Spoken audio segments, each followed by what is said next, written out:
Hello everyone, welcome back to K Guru channel bye निर्मल गुप्ता। बच्चों, आज हम क्लास 7th के लिए गणित विषय की वर्कशीट नंबर 3 सॉल्व करेंगे और आज की वर्कशीट का टॉपिक है आंकड़ों का संगठन। तो सबसे पहले मैं आपको एंट्रीज बता देती हूँ। आपको अपना नाम लिखना है, कक्षा अध्यापक का नाम लिखना है और दिनांक लिखना है 22 सितंबर 2020। तो बच्चों स्टार्ट करते हैं आज की वर्कशीट। और आज की वर्कशीट में हम जानेंगे आंकड़ों का संगठन। ठीक है, देखिए अब तक हमने जाना आंकड़े क्या हैं। बच्चों, हमने पिछली वर्कशीट में जाना था कि आंकड़ों के बारे में, आंकड़े क्या हैं तथा किसी विशिष्ट जानकारी के लिए आंकड़े क्यों इकट्ठा करते हैं। आंकड़ों द्वारा उचित ढंग से जानकारी प्राप्त करने के लिए उन्हें व्यवस्थित संगठित करना आवश्यक है। तो आइए जाने आंकड़ों का संगठन। देखिए, कक्षा 7 की अध्यापिका जानना चाहती थी कि उनकी कक्षा के कितने विद्यार्थी व्हाट्सएप ग्रुप पर कार्यपत्रक हल करके भेज रहे हैं। इसके लिए उन्होंने सप्ताह के हर दिन कार्यपत्रक भेजने वाले विद्यार्थियों की संख्या इस प्रकार लिखी। बच्चों देखो किस प्रकार लिखी उन्होंने। देखिए यहाँ पर दिया हुआ है 33, 35, 46, 29, 46, 32 और 38। ठीक है, तो इतनी संख्या में जो बच्चे थे वो प्रतिदिन कार्य करके भेज रहे थे दिन के अनुसार। तो देखिए फिर यह जानने के लिए कि किस दिन कितने विद्यार्थियों ने कार्यपत्रक पूरा किया, कुछ इस तरह आंकड़ों को संगठित किया। अब किस तरह से किया था बच्चों, देखिए सोमवार को 33 बच्चों ने कार्य भेजा, मंगलवार को 35 ने, बुधवार को 46 ने, वीरवार को 29 ने, शुक्रवार को 46 ने, शनिवार को 32 और रविवार को 38 बच्चों ने कार्य अपना व्हाट्सएप ग्रुप पे करके भेज दिया। अध्यापिका को पूरे सप्ताह में प्राप्त होने वाले औसत कार्यपत्रकों की संख्या को विभाग से भेजना था। अतः औसत जानने के लिए अध्यापिका ने पूरे सप्ताह के कार्यपत्रक को जोड़ा और 7 हिस्सों में बांट दिया। अब बच्चों देखो, ये जितनी भी संख्याएं हैं ये क्या है, छात्रों की संख्या है ना, जितनी उनसे कार्यपत्रक मिली है उनकी संख्या है। अब उसने क्या किया, इन सभी को जोड़ दिया, सबको प्लस किया। ठीक है, प्लस किया और फिर उसे 7 हिस्सों में बांट दिया। इस औसत आंकड़े को हम माध्य कहते हैं। इस औसत आंकड़े को क्या कहते हैं बच्चों, माध्य कहते हैं। तो देखिए इसमें इस तरह से बताया गया है कि देखिए 33, 35, 46, 29, 46, 32 और 38 यही आंकड़े थे ना छात्रों की जो व्हाट्सएप ग्रुप पे वर्कशीट भेजते हैं उनके। अब ये कितने हैं बच्चों, ये देखो इसे कितने, इनको पहले प्लस किया तो पहले इन सबको जोड़ दिया तो इनका जोड़ कितना आया, 259 आया। ठीक है, अब क्या था, इनको जोड़ा और 7 हिस्सों में बांट दिया। ठीक है, क्यों बांट दिया, क्योंकि सप्ताह में 7 दिन होते हैं तो 7 हिस्सों में बांट देंगे। कैसे बांटेंगे बच्चों, इसे हम 7 से भाग दे देंगे, है ना। 7 से जब हम भाग देंगे, इन सब का जोड़ जो है उसको हम 7 से भाग देंगे तो हमारा आंसर आया 37। तो जो हमारा 37 हमें उत्तर प्राप्त हुआ, ये बच्चों क्या है, ये है हमारा माध्य। ठीक है बच्चों, ये क्या है, हमारा माध्य। इसका माध्य का सूत्र होता है आंकड़ों का योग बटे आंकड़ों की संख्या। बच्चों आपको ये सूत्र बहुत अच्छी तरह से याद रखना है। सूत्र क्या है, आंकड़ों का योग बटे आंकड़ों की संख्या। अब अगर अध्यापिका यह जानना चाहती है कि वह अगले सप्ताह के लिए अधिक से अधिक कितनी फोटोकॉपी कराए कि लगभग सभी विद्यार्थियों को कार्यपत्रक मिल सके, तो वह 46 होगा।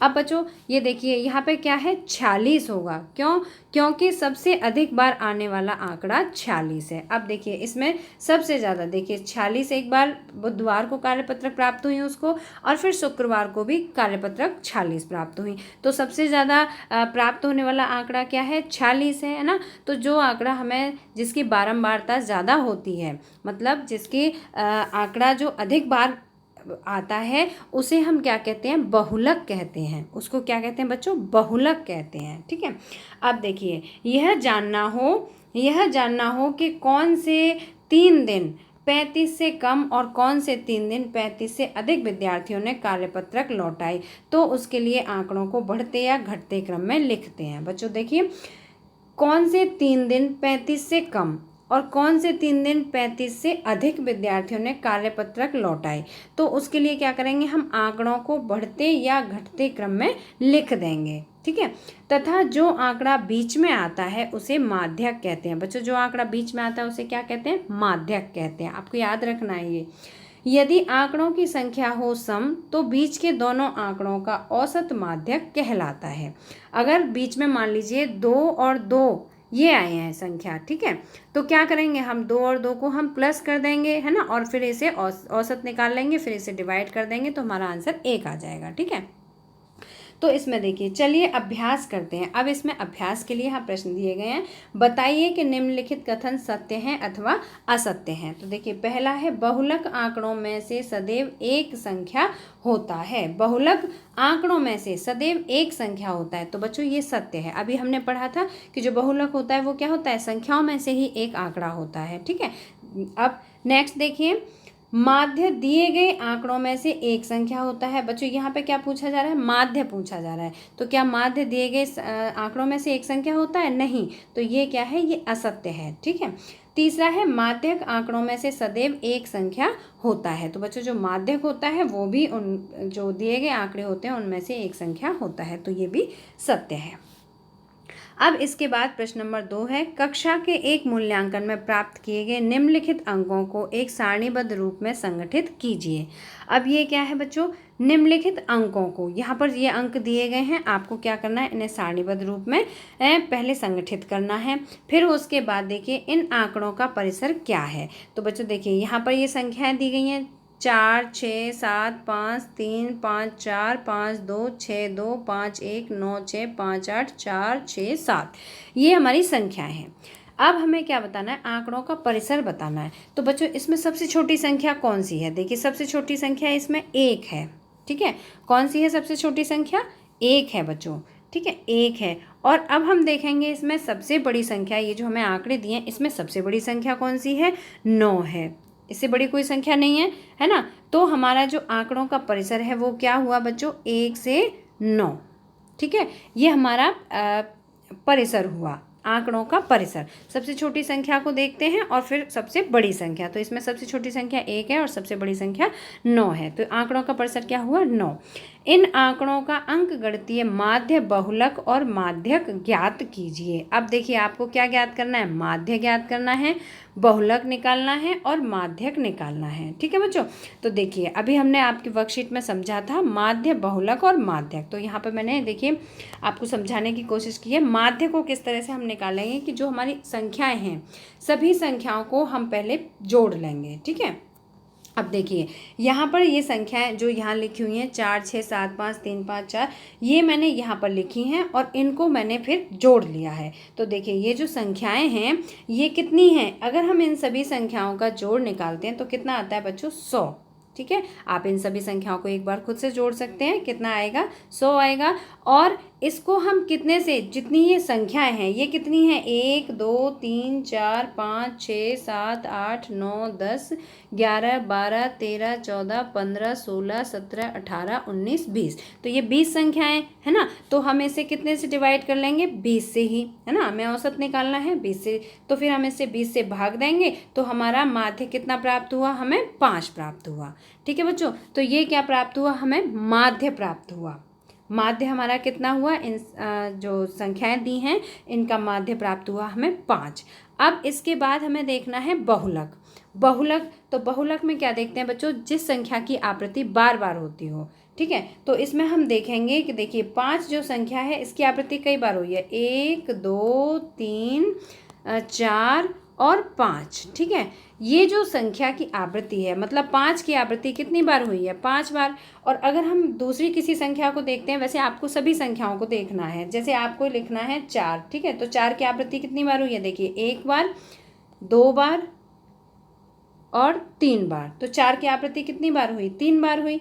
अब हम संख्या 6 लेके देखें, 6, तो देखिए 6 की आवृत्ति कितनी बार हुई है, 1 बार, 2 बार, 3 बार और 4 बार, 4 बार हुई है। तो इसी तरह से आपको सभी संख्याओं की आवृत्ति निकालनी है। ठीक है, अब इसमें आपको देखना है कि किस संख्या की आवृत्ति सबसे ज़्यादा बार हुई है। तो इसमें हम जानेंगे कि 5 जो संख्या है, 5 संख्या की आवृत्ति कितनी बार हुई है, 5 बार हुई है। तो ये क्या होगा बच्चों, ये इसका कहलाएगा बहुलक। ठीक है, जिस संख्या की आवृत्ति जितनी ज़्यादा बार होती है और सबसे ज़्यादा जिसकी आवृत्ति होगी वही संख्या क्या कहलाएगी, बहुलक कहलाएगी। ठीक है, तो ये हमारा क्या हुआ बच्चों, बहुलक। तो आप इस तरह से लिख देंगे बहुलक। पहले आप सॉल्व करेंगे जैसे मैंने अभी आपको बताया, फिर आप उसके बाद लिखेंगे बहुलक हमारा कितना निकला है, 5 निकला है। अब इसके बाद हमें निकालना है माध्यक।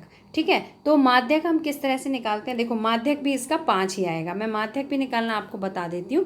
देखिए इसमें सबसे पहले छोटी संख्या कौन सी है, सबसे छोटी संख्या है देखिए 1। इसको हम पहले सारणीबद्ध रूप में या तो हम घटते क्रम में या बढ़ते क्रम में लिखते हैं, है ना। तो हम इसे बढ़ते हुए क्रम में लिख लेंगे। तो 1, इसके बाद देखिए 2 कितनी बार आया है, 1 2, 2 का प्रयोग इसमें 2 ही बार किया गया है, तो 2 और फिर 2 लिखेंगे। ठीक है, ये हम क्या निकाल रहे हैं, माध्यक निकाल रहे हैं अभी। इसके बाद देखिए 3 का प्रयोग कितनी बार हुआ है, एक ही बार हुआ है 3 का प्रयोग, तो यहाँ पर लिखेंगे 3। ठीक है, इसके बाद 4 का प्रयोग कितनी बार हुआ है, 1 2 3 बार, तो यहाँ पर 1 2 और 3। ठीक है, इस तरह से हम 4 लिखेंगे। अब 5 जो संख्या है, 5 संख्या का प्रयोग कितनी बार हुआ है, 5 बार, तो उसे कितनी बार लिखेंगे, 1 2 3 4 5। ठीक है, इस तरह से बीच में कोमा भी लगाते जाएंगे, 5 हो गया। ठीक है, इसके बाद देखिए 6, जो 6 संख्या है उसका प्रयोग कितनी बार हुआ है इसमें, 1 2 3 और 4, तो इसे हम 4 बार लिखेंगे, 1 2 3 और 4। ठीक है, इसके बाद 7 संख्या का कितनी बार प्रयोग हुआ है, 1 2, तो 2 बार लिखेंगे 7 और कॉमा लगा के लिख देंगे 7। ठीक है, इसके बाद 8 संख्या कितनी बार प्रयोग हुआ है, 1 बार हुआ है ना, तो इसके बाद लिखेंगे हम 8। और 9 जो संख्या है इसका भी प्रयोग 1 ही बार हुआ है, तो यहाँ पर हम लिख देंगे 9। अब बच्चों हम इन संख्याओं को गिनेंगे। तो देखिए जो हमारा माध्यक आएगा वो क्या आएगा, जो मध्य में जो संख्याएं होंगी वो जो सबसे मध्य में होगी। तो देखिए 1 2 3 4 5 6 7 8 9 संख्या हमने यहाँ गिन ली, हमारी टोटल संख्या 20 है। हम बैक साइड से भी गिन के देख लेते हैं एक बार, 1 2 3 4 5 6 7 8 9। अब हमारी जो मध्य में आ रही है संख्याएं वो कितनी है, 5 और 5 है। ठीक है, 5 और 5 है, ये हमारी मध्यांक जो हमारी मध्य में संख्याएं हैं वो ये हैं। लेकिन अब हम क्या करेंगे, इन संख्याओं को, ये जो दो संख्याएं नहीं होती, माध्यक सिर्फ 1 होता है ना, तो अब हम इनका औसत निकालेंगे। तो औसत कैसे निकालेंगे, इनको जोड़ देंगे तो कितना आ गया, 10। ठीक है, और 10 को जब हम 2 से डिवाइड करेंगे तो बच्चों कितना आ जाएगा, 5। तो इस तरह से हमारी जो ये दी हुई संख्याओं की जो सारणी है इसका माध्य 5 निकला, बहुलक भी 5 निकला और माध्यक भी 5 ही निकलेगा। ठीक है, तो बच्चों मुझे उम्मीद है कि आपको आज की वर्कशीट अच्छी तरह से समझ में आ गई होगी। अगर आपको पसंद आई है तो लाइक करना और अपने फ्रेंड्स के साथ शेयर करना, और अगर अभी तक आपने सब्सक्राइब नहीं किया है तो सब्सक्राइब जरूर करना। हाँ बच्चों, सिर्फ एक ही बार सब्सक्राइब करना होता है, बार बार नहीं करना होता है। तो बच्चों फिर मिलते हैं नेक्स्ट एजुकेशनल वीडियो में, जब तक के लिए bye bye, good luck to all of you.